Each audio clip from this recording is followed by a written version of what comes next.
បាទជម្រាបសួរប្រិមិត្តជួបគ្នាសាជាថ្មីនៅវីដេអូរបៀបនៃការយើងធ្វើរមៀតសូនទឹកឃ្មុំ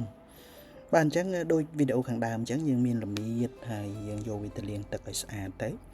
បន្ទាប់មកយើងចិតបាទចិតរមៀតហ្នឹងឲ្យវាស្អាតសបកវាមិនចិតទាំងអស់ទេយើងទុកសបកខ្លះបាទសបកណាដែលយើងមើលទៅវាស្អាតយើងទុកយើងចិតកន្លែងណាស្អុយដីចេញឲ្យស្អាតពីព្រោះសបកវាហ្នឹងក៏វាមានប្រសិទ្ធភាពដែរក្នុងការយកមកប្រើប្រាស់ជាឱសថបាទអញ្ចឹងទេវីដេអូនេះចង់បង្ហាញពីរបៀបនៃការធ្វើរមៀតសូនទឹកឃ្មុំហើយរបៀបប្រើគឺយើងនឹងបញ្ជាក់នៅវីដេអូក្រោយប៉ុន្តែនៅក្នុងវីដេអូនេះខ្ញុំចង់បង្ហាញពីរបៀបធ្វើ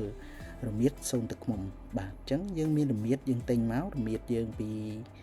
ផ្សារក៏បានពីភូមិក៏បានដែលយើងចាត់ទុកថាវាជារមៀតសុទ្ធណាបាទនេះក្បាលរមៀតបាទរាងធំអញ្ចឹងយើងលាងទឹកស្អាតចិត្តសបកឲ្យហើយយើងយកវាមកចិតស្ដើងជាមួយនឹងកាំបិតមុខពីររបស់យើង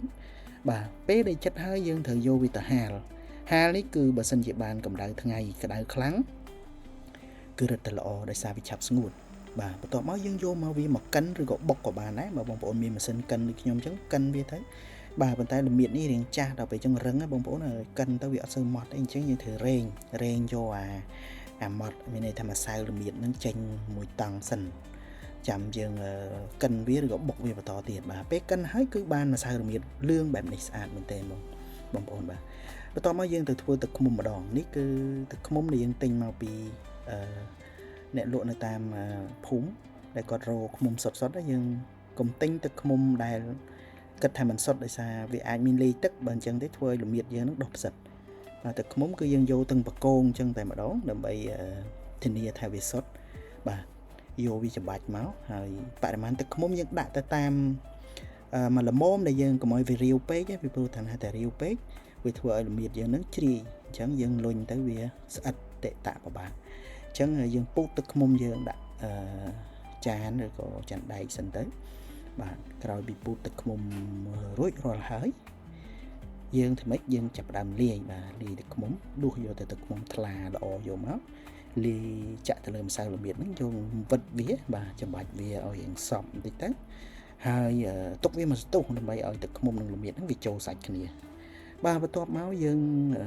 ចំបាច់វាលាយមើលវាល្បាយល្មមកុំឲ្យវាជ្រីពេកកុំឲ្យវារឹងពេកដើម្បីងាយស្រួលក្នុងការសូនបាទរបៀបសូនគឺយើងលុញធម្មតាទេបងប្អូនអាចពាក់ស្រោមដៃក៏បានតែស្រោមដៃវារៀងពិបាកដល់អញ្ចឹងទៅយើងដោះស្រោមដៃចេញបាទលាយធម្មតាលុញធម្មតាបាទពេលលុញហើយយើងបានហើយយើងយកទៅហាលថ្ងៃណា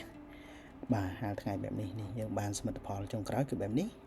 ហាលឲ្យស្ងួតល្អបន្ទាប់មកយើងចាប់ផ្ដើមរកកែវដែលស្ងួតល្អបាទកែវកុំប្រើដបជ័រប្រើកែវវិញល្អបាទកែវបែបនេះបើបងប្អូនរមបានទេអាចប្រភេទដបយើងក៏បានដែរបាទដាក់កែវបែបនេះទៅច្រកទុកយើងពិសាពេលព្រឹកទឹកក្តៅណាបាទទឹកក្តៅជាមួយនឹងទឹកឃ្មុំបន្តិចទៅលាយជាមួយល្មៀតមកគ្រាប់ហ្នឹងទៅបាទជួយឲ្យកាពះពោះវៀនរបស់យើងហ្នឹងដំណើរការល្អនេះសម្រាប់ខ្ញុំណាបងប្អូនបើមានបញ្ហាអីទទួលខុសត្រូវខ្លួនឯងតែខ្ញុំផឹកទៅគឺវាល្អសម្រាប់សុខភាពអរគុណច្រើនវីដេអូមានប៉ុណ្ណឹងសូមជម្រាបលាជួបគ្នានៅវីដេអូក្រោយ